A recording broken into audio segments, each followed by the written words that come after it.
All right. Hello, sixth graders. It's me, Miss James, here to read the part 2 of chapter 7. Elijah and Tyreek. I know y'all not about to start playing chess while I'm reading. I have very special guests with me today. Let's show them again. Everybody say hello. Hello. Best class ever, right? Yes. They're going to be the best class today. Okay, page 124. Let's open up our books. Let's get to the top of the page. No sleeping, no computers, no chessing. All right, here we go. So we've just met Sir Nicholas de Mimsy Porpington, who is the resident ghost of Gryffindor Tower, which is very weird. How would you feel if you came here and we said we have a sixth grade ghost who lives in that far hallway and then comes out and checks on everybody? That would be quite weird. But we're at Hogwarts, so things are a little bit different. All right. I know who you are, said Ron suddenly.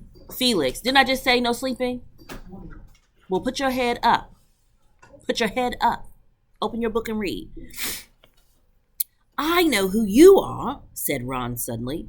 My brothers told me about you. You're nearly headless Nick. I would prefer you to call me Sir Nicholas de Mimsy. The ghost began stiffly, but sandy-haired Seamus Finnegan interrupted. Nearly headless? How can you be nearly headless? Sir Nicholas looked extremely miffed, as if their little chat wasn't going at all the way he wanted. Like this, he said irritably. He seized his left ear and pulled his whole head strung off his neck and fell onto his shoulder as if it was on a hinge. Someone had obviously tried to behead him, but not done it properly. Looking pleased at the stunned looks on their faces, nearly headless Nick flipped his head back onto his neck, coughed, and said, So, new Gryffindors, I hope you're going to help us win the house championship this year? Gryffindors have never gone so long without winning. Slytherins have got the cup 6 years in a row. The bloody Baron's becoming almost unbearable. He's the Slytherin ghost. All right, tell me again, what is Gryffindor, Ravenclaw, Hufflepuff, and Slytherin? What are those 4 things? They are their houses. But what is a house? They don't all have their own little house. What is a house? Do you remember? Do you know? Like their group? It's like their friendship. So if we decided that our homeroom was going to be a house and we were Gryffindor and Mr. Barnes was Ravenclaw and Slytherin was Miss Carter and Hufflepuff was Miss Williams, that would mean that whenever we did a big competition, we would all be on one team and we would go against them, okay? So I'm saying all this to say that you need to make sure that you know that these houses are groups. They're like their own little private family while they're away at boarding school at Hogwarts. Okay. Bottom of page 124. It's the second to the last paragraph from the bottom. I hope y'all are paying attention. Harry looked over at the Slytherin table and saw a horrible ghost sitting there with blank staring eyes, a gaunt face, and robes stained with silver blood. He was right next to Malfoy, who, Harry was pleased to see, didn't look too pleased with the seating arrangements. How did he get covered in blood? Asked Seamus with great interest. I've never asked, said nearly headless Nick delicately. When everyone had eaten as much as they could, the remains of the food faded from the plates, leaving them sparkling clean as before. A moment later, the desserts appeared. Blocks of ice cream in every flavor you could think of. Pies, treacle tarts, chocolate eclairs, and jam donuts, trifle, strawberries, jello, rice pudding. As Harry helped himself to a treacle tart, the talk turned to their families. I'm half and half, said Seamus. Me dad's a muggle. Mum didn't tell him she was a witch till after they were married. Bit of a nasty shock for him. The others laughed. What about you, Neville? Said Ron. Well, my gran brought me up and she's a witch, said Neville. But the family thought I was all muggle for ages. Great Uncle Algie kept trying to catch me off my guard and force some magic out of me. He pushed me off the end of Blackpool Pier once. I nearly drowned, but nothing happened until I was 8. Great Uncle Algie came around for dinner, and he was hanging me out of an upstairs window by the ankles when my great Auntie Enid offered him a meringue, and he accidentally let go. But I bounced all the way down the garden and into the road. They were all really pleased. Gran was crying. She was so happy. And you should have seen their faces when I got in here. They thought I might not be magic enough to come, you see. Great Uncle Algie was so pleased he brought me my toad. On Harry's other side, Percy Weasley and Hermione were talking about lessons. I do hope they start right away. There's so much to learn. I'm particularly interested in transfiguration, turning something into something else, of course. It's supposed to be very difficult. Top of page 126. You'll be starting small, just matches into needles and that sort of thing. Harry, who was starting to feel warm and sleepy, looked up at the high table again. Hagrid was drinking deeply from his goblet. Professor McGonagall was talking to Professor Dumbledore. Professor Quirrell, in his absurd turban, was talking to a teacher with greasy black hair, a hooked nose, and sallow skin. It happened very suddenly. The hook-nosed teacher looked past Quirrell's turban and straight into Harry's eyes, and a sharp, hot pain shot across the star on Harry's forehead. Ouch! Harry clapped a hand to his head. What is it? Asked Percy. Nothing. The pain had gone as quickly as it had come. Harder to shake off was the feeling Harry had gotten from the teacher's look, a feeling that he didn't like Harry at all.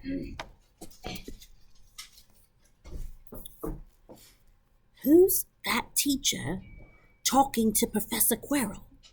He asked Percy. Oh, you know Quirrell already, do you? No wonder he's looking so nervous. That's Professor Snape. He teaches potions, but he doesn't want to. Everyone knows he's after Quirrell's job. Knows an awful lot about the dark arts, Snape. Harry watched Snape for a while, but Snape didn't look at him again. At last, the desserts too disappeared, and Professor Dumbledore got to his feet again. The hall fell silent. Just a few more words now that we are all fed and watered. I have a few start-of-term notices to give to you. First years should note that the forest on the grounds is forbidden to all pupils.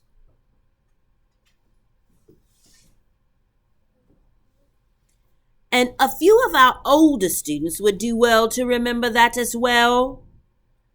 Dumbledore's twinkling eyes flashed in the direction of the Weasley twins.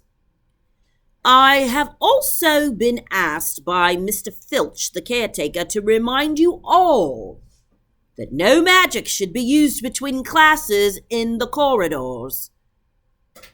Quidditch trials will be held in the second week of the term. Anyone interested in playing for their house teams should contact Madam Hooch. And, finally, I must tell you that this year the third floor corridor on the right-hand side is out of bounds to everyone who does not wish to die a very painful death.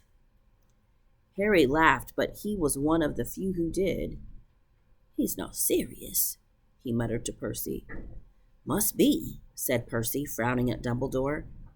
It's odd because he usually gives us a reason why we're not allowed to go somewhere. The forest's full of dangerous beasts, everyone knows that. I think he might have told us prefects at least.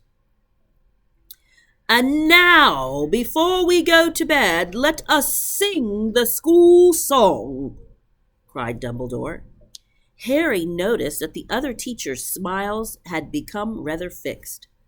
Dumbledore gave his wand a little flick, as if he was trying to get a fly off the end, and a long golden ribbon flew out of it, which rose high above the tables and twisted itself snake-like into words. "Everyone pick their favorite tune," said Dumbledore, "and off we go." Top of page 29. 128.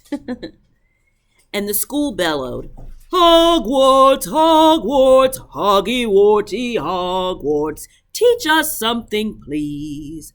Whether we be old and bald or young with scabby knees, our heads could do with filling with some interesting stuff, for now they're bare and full of air, dead flies and bits of fluff. So teach us things worth knowing, bring back what we forgot. Just do your best, we'll do the rest, and learn until our brains all rot." Everybody finished the song at different times. At last, only the Weasleyghtons were left singing to a very slow funeral march. Dumbledore conducted their last few lines with his wand, and when they had finished, he was one of those who clapped loudest. "Ah, music," he said, wiping his eyes. "A magic beyond all we do here. And now, bedtime. Off you trot." The Gryffindor first years followed Percy through the chattering crowds out of the great hall and up the marble staircase. Harry's legs were like lead again, but only because he was so tired and full of food. He was too sleepy to even be surprised that the people in the portraits along the corridors whispered and pointed as they passed, or that twice Percy led them through doorways hidden behind sliding panels and hanging tapestries. They climbed more staircases, yawning and dragging their feet, and Harry was just wondering how much further they had to go when they came to a sudden halt. A bundle of walking sticks was floating in mid-air ahead of them, and as Percy took a step toward them, they started throwing themselves at him. "Peeves," Percy whispered to the first years. I don't know how to say this word. I think it's called a poltergeist? A poltergeist? Poltergeist, I don't know. He raised his voice. "Peeves, show yourself!" A loud, rude sound, like the air being let out of a balloon, answered. "Do you want me to go to the Bloody Baron?" There was a pop, and a little man with wicked dark eyes and a mouth appeared, floating cross-legged in the air, clutching the walking sticks. "Ooh!" he said with an evil cackle. "Ickle-firsties, what fun!" He swooped suddenly at them, and they all ducked. "Go away, Peeves, or the Baron will hear about this. I mean it," barked Percy. Peeves stuck out his tongue and vanished, dropping the walking sticks on Neville's head. They heard him zooming away, rattling coats of armor as he passed. "You want to watch out for Peeves," said Percy as they set off again. "The Bloody Baron's the only one who can control him. He won't even listen to us prefects. Here we are." At the very end of the corridor hung a portrait of a very fat woman in pink silk dress. "Password," she said. "Caput Draconius," said Percy, and the portrait swung forward to reveal a hole in the wall. They all scrambled through it. Neville needed a leg up and found themselves in the Gryffindor common room, a cozy round room full of squashy armchairs. Percy directed the girls through one door to their dormitory and the boys through another. At the top of a spiral staircase, they were obviously in one of the towers. They found their beds at last. 5 four-posters hung with deep red velvet curtains. Their trunks had already been brought up. Too tired to talk much, they pulled on their pajamas and fell into bed. "Great food, isn't it?" Ron muttered to Harry through the hangings. "Get off, Scabbers! He's chewing my sheets!" Harry was going to ask Ron if he had any of the treacle tart, but he fell asleep almost at once. Perhaps Harry had been a bit too much because he had a very strange dream.